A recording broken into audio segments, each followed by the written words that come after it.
Have you ever wondered what if Alexander the Great's unmatched conquests weren't just military genius, but fueled by secret teachings, hidden alliances, and even, perhaps, forbidden knowledge that the history books dare not reveal?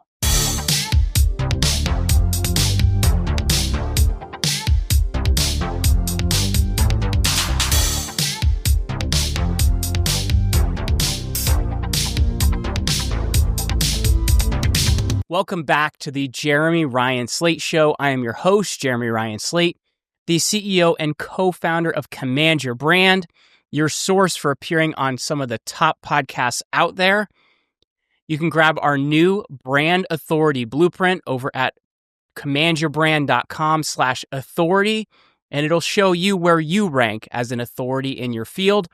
Reminder, you can also follow me on X. I am at Jeremy Ryan Slate over there as well. And today we're going to be looking at a conquering story of one of history's ultimate overachievers. Why Alexander the Great achieved unmatched success. And if you're like me with a podcast background where I've interviewed historians and conspiracy buffs alike, you know that Alexander isn't just a guy who named a bunch of cities after himself. He's a blueprint for ambition and blending ruthless strategy with visionary leadership, all while leaving a trail of mysteries that make you question if his success was purely human or something a bit more. And I want to say about this as well, Alexander for me is one of my favorite historical characters. People often ask me, how did you start researching and talking about the Roman Empire? Well, it seems as a indirect way to get there because Alexander is Macedonian Greek, and the Greeks would have looked at the Macedonians like these barbarian hill people, but they were a lot more rugged than the Greeks. And the Greeks, since they operated as city-states, never really had the idea of a united Greece. So when Alexander's father, Philip II, conquers Greece, city-state by city-state by city-state, it's very open because there isn't really a united way of working together. And you even see this in the battles against Persia, where the states aren't quite working together in the same way. They're not working in concert together. But for me, Alexander the Great was my gateway drug in a lot of ways to the Roman Empire. Roman emperors were absolutely obsessed with the idea of Alexander, and I had read a really weird article about Alexander and Augustus almost 300 years after the death of Alexander, where Augustus goes and prays the sarcophagus of Alexander the Great. I'm like, that's really weird. Why did he do that? And it led me into looking at Eastern mysticism, divinity, the Greek world, and how a lot of that was actually what Augustus was looking at when he developed this new thing called the Roman Empire.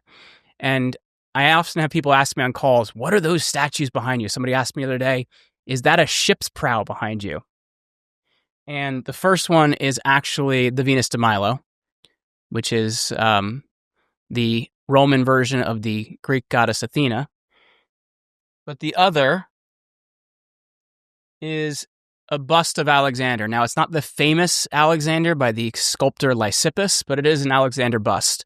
And I have an obnoxious amount of books on Alexander on my bookshelf right over there, one of which is the very famous work by the historian Peter Green, who I'm a little bummed that he's no longer with us because I would have loved to have a conversation with him, but it's called From Alexander to Actium.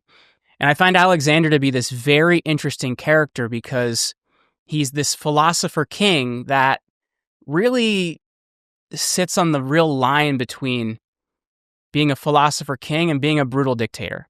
And it's interesting to see where that line is, and you see it at many different points in his life. And I'm going to try and add a little bit more commentary through my conversation and my presentation with you today about the life of Alexander. But first, I want you to picture this. Born in 356 BC in the rugged kingdom of Macedonia, a young prince named Alexander inherits the throne at 20, and then just 13 years builds an empire stretching from Greece to India, which is over 2 million square miles. defeating superpowers like Persia and inspiring legends that endure to this day. But how? Was it his brilliant tactics, charismatic rule, or conspiratorial elements like poisoned rivals, secret pacts, and hidden influences from his tutor Aristotle?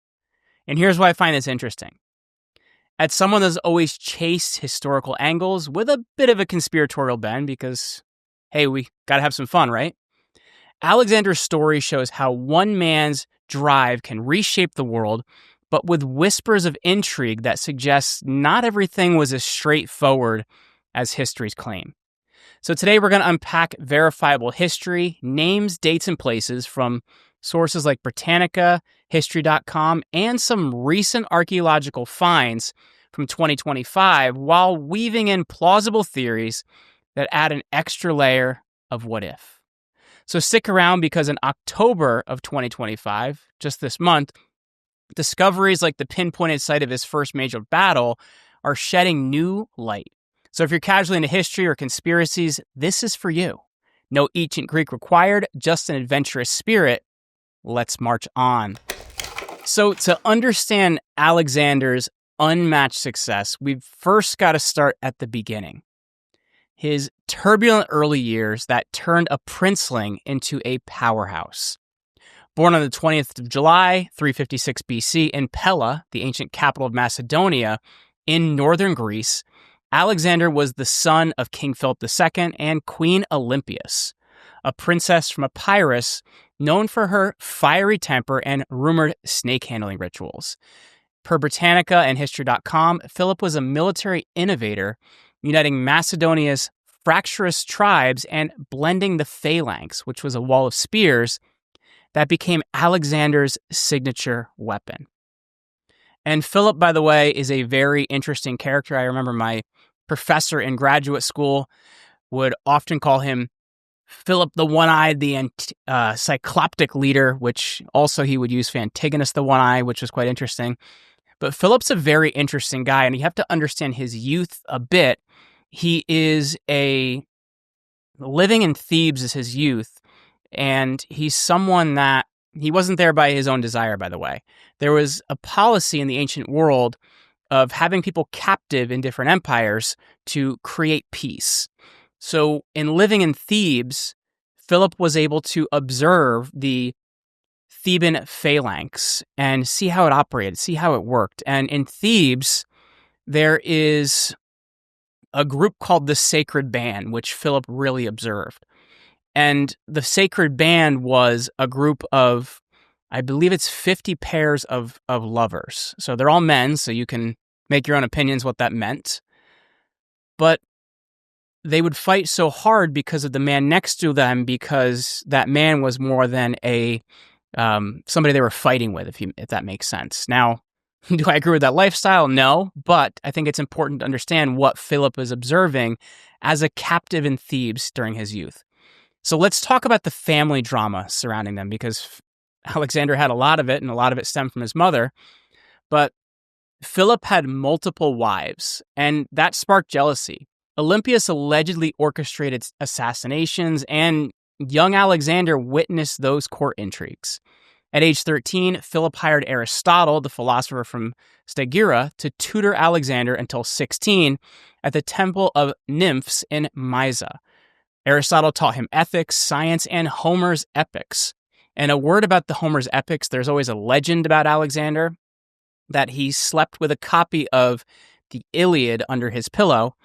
And if you look at his life, his best friend, or whatever you want to say about him, Hephaestion, he often looks at himself as Achilles and Hephaestion as Patroclus, the two characters from the Iliad. So that's quite interesting.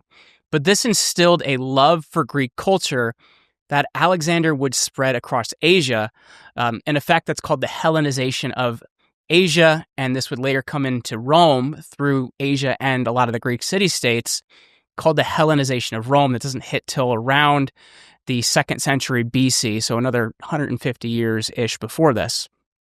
In 340 BC, at 16, Alexander commanded cavalry at the Battle of Chaeronea against Greek city-states, crushing Athens and Thebes. This is per ancient sources like Plutarch.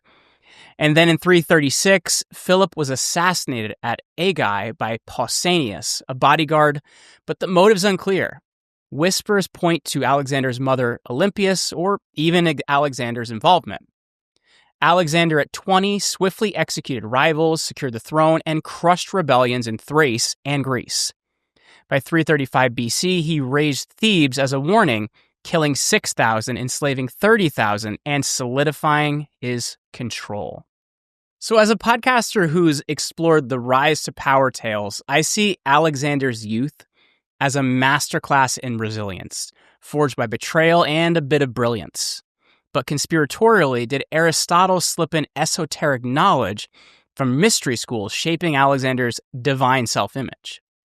Well, it's plausible given Aristotle's ties to Plato's Academy and Alexander's later claims of godhood.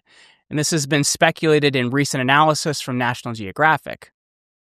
This foundation propelled him to conquests. Now, a note about his divinity and his self-belief of divinity. There's a few different legends around Alexander, the first of which is through his mother Olympias, he traces his family line to the god Achilles. And it's often said that Olympias would call him her Achilles. So he has on his mother's side this belief that there's a divine influence. Later in his career, after he conquers Egypt, he takes out the pharaoh during that point in time, and he becomes, through the Egyptians' eyes, the new pharaoh. To understand how things were in Egypt, the pharaoh is also not the chief priest, but one of the top religious figures in Egyptian society. So in a city called Ammon in Egypt, the temple which the Greeks called Zeus Ammon, Alexander enters and he's greeted as, "Greetings, son of God." This adds to his idea of his own divinity, and he's in a point where he's looking to receive this and build his own idea of divinity. And there's going to be an argument later on between Alexander and one of his father's top commanders, Clitus the Black, where he brings up, "We've trained with you. I fought for your father. I know your father. There's no way Zeus could be your father." So there's a lot around divinity and how Alexander looked at it. With Macedonia secure, Alexander launched his legendary campaigns in 334 BC, crossing the Hellespont with 40,000 troops to avenge the Persian invasion of Greece, which, by the way, at this point in time would have been 200 years before. If you've ever seen the movie 300, it's based on the Persian invasions we're talking about at this point. But the first clash is at the Battle of the Granicus River in northeast Turkey. This was recently pinpointed in October of this year by archaeologists per Popular Mechanics. Alexander charged across the river and he's nearly killed, but he's victorious, capturing Persian satraps in 330 BC at the Issus River in southern Turkey. He defeated Darius III despite being outnumbered 2-1 using terrain to outflank. Darius fled, leaving his family.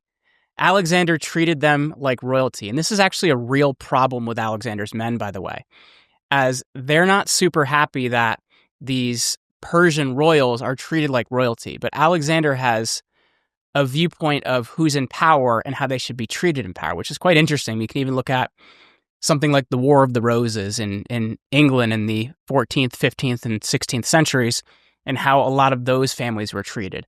They would be someone that was fighting one day, someone that was accepted at court the next day, and you could see how people would not be super happy about someone that betrayed them or is seen to have betrayed them or seen as an enemy being accepted. So in 332, the siege of Tyre, a Phoenician island fortress, he built a causeway, and he breached the walls after about 7 months. In Egypt, he founded Alexandria in 331, now Egypt's second largest city, and he's crowned pharaoh at the Siwa oasis where the oracle hailed him as son of God at Zeus Ammon. But the pivotal battle near Gaugamela in Arabella, Iraq in 331 BC, Alexander's 47,000 troops routed Darius' 200,000 troops, and Darius feigned retreat and a hammer and anvil tactic. But Darius is murdered by Bessus, one of his own men, and Alexander avenged him, which is strange, claiming the Persian throne. He pushed east from 329 to 327 BC into Central Asia with campaigns against the Scythians and Sogdians, marrying Roxana for an alliance. And if you want to look at who Roxana was and where this is at this point in time, this is modern-day Afghanistan, and Roxana would have been called a Bactrian. This is the Bactrians that would have lived in that area. 326 BC, in the Battle of Hydaspes in Punjab, India, he defeated the king Porus, who's famous for his elephant charge. But the troops mutinied near the Hydaspes River, forcing his return. And some ancient historians like Arrian have corroborated this story.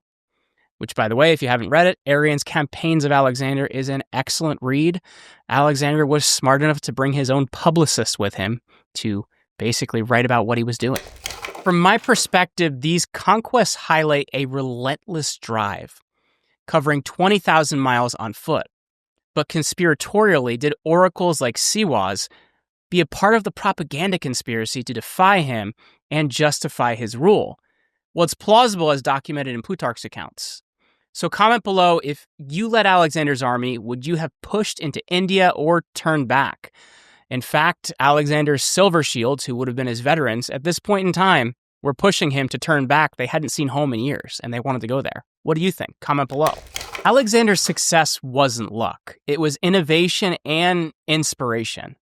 So word about those innovations. As for the military, the Macedonian phalanx had 16-foot sarissas, which are spears on very long poles, and this is actually an innovation that he doesn't develop. It's actually developed by his father, Philip II. It's one of the major reasons that Philip is so successful, and Alexander builds off this success. And combined with a companion cavalry for shock charges. He adapted and used siege engines from Philip, incorporated Persian troops post-Gaugamela, which, by the way, his Silver Shield veterans were not super happy about. We fought these guys, now we're fighting alongside of them. What is this, Alexander? What are you thinking, dude? So as for logistics, supply lines over the mountains, engineers built roads and bridges. His leadership he led from the front, which was often scary to his men because if he died, it's all over. He didn't have a successor. He would later on from Roxana, but as just a child, it would be years until this successor could rule. But because of this, he shared hardships with his men. So as for meritocracy, he promoted based on skill, not birth, people like Ptolemy, the future Egyptian pharaoh. A cultural fusion, he adopted Persian dress, encouraged intermarriages at Susa in 324 BC, with over 10,000 unions, and you can read more about this in Arrian's Anabasis. But a word about this too, there is something culturally in Persia which would have been called proskinesis. And it wasn't simply bowing down for the emperor. It was putting your entire body on the ground in front of the emperor, or the Persian king at this point in time. The Persian king would have been called the King of Kings. Alexander starts this process, and once again, it's very weird to his men, because they're like, I fought with this guy. I know this guy. What? I'm not going to lay on the ground in front of you. That's weird. But that's something he adopts, which is alarming to the men fighting for him. So this adoption of Persian culture to these Macedonian Greeks is very alarming. Personally, this blend of brains and bravery fascinates me. He's like an ancient CEO scaling his empire, but conspiratorially, did he use psychological operations like stage omens to boost morale? Well, it's plausible and echoed in ancient sources like Diodorus Siculus. So beyond the glory, there's conspiracies that shadow Alexander's story. First, Philip's assassination. Did Pausanias act alone? Well, ancient rumors in Plutarch suggest Olympias or even Alexander himself orchestrated it to seize power. There's plausible motive given succession tensions. And second, his death in 323 BC in Babylon. A fever after a banquet. Was this malaria, typhoid, or poison? A 2008 University of Otago study suggests Guillain-Barré syndrome. But ancient sources like Quintus Curtius Rufus point to arsenic or hellebore by Antipater or Cassander. A conspiracy among his generals fearing purges after a bit of an uprising. And just a note about Quintus Curtius Rufus, by the way. As you guys know, I am very into history. My dog is named Rufus because of Quintus Curtius Rufus. My wife, obviously, doesn't want me calling him Quintus Curtius Rufus, so we just call him Rufus, which is a normal dog name. So per National Geographic, in June 2025 article, was he suppressed by successors to legitimize his rule? Well, it's speculative and links to mystery religions. Was he initiated into the illusion mysteries, perhaps gaining divine insights? What about a hidden tomb? 2025 claims from Medium and Ancient Origins suggest locations in Alexandria or Siwa guarded to hide artifacts. There's no confirmation of this, obviously, but it does fuel debate. And as I mentioned in my introduction, after the Battle of Actium, Augustus Caesar views the body. And at that point in time, it's after a battle. Is it at Alexandria? Where is it? There's also a legend of Augustus breaking off the nose of Alexander accidentally, doing a historical oopsies. So what do you think about his death? Is it natural or a conspiratorial hit? I want you to drop your comments below. Let's talk about it, and I want to get your insight. Alexander died on June 13th, 323 BC at 32, with an empire fractured by wars of the Diadochi. The Diadochi, by the way, is a word that means the successors of Alexander. So these successor generals, not all of which we're going to cover here, just a couple here, were called the Diadochi. But this birthed the Hellenistic kingdoms, the Ptolemaic in Egypt, the Seleucid in Asia. There's others like the Antigonid. His legacy spread Greek culture. Koine Greek, lingua franca, cities like Alexandria became the hubs of learning and inspired the Romans and even Napoleon. But 2025 discoveries, Popular Mechanics reports Granicus, the site is confirmed, adding tactical insights. And CNN on the unconquered terminus in Turkey also agreed with this. So why was he unmatched? Visionary fusion of cultures, unyielding ambition, and no one replicated his speed or scale. Conspiratorially, do modern elites draw from his divine playbook? Well, it's a bit speculative, but his strategies echo in geopolitics. And as I wrap, here's why I'm hooked. In my podcast days, Alexander reminds us a success blends grit and guile with mysteries that keep us digging. So thanks for conquering this with me on the Jeremy Ryan Slate Show. If this episode inspired you, hit the like button, subscribe, and share this episode with a friend. Head over to the recently redesigned jeremyryanslate.com. We are launching new blog posts into history and the modern world every day. Was it genius, luck, or conspiracy? What made Alexander unmatched? Comment below. I want to talk about it, and I want to see what you think. Until next time, keep learning, keep questioning, and stay curious, my friends.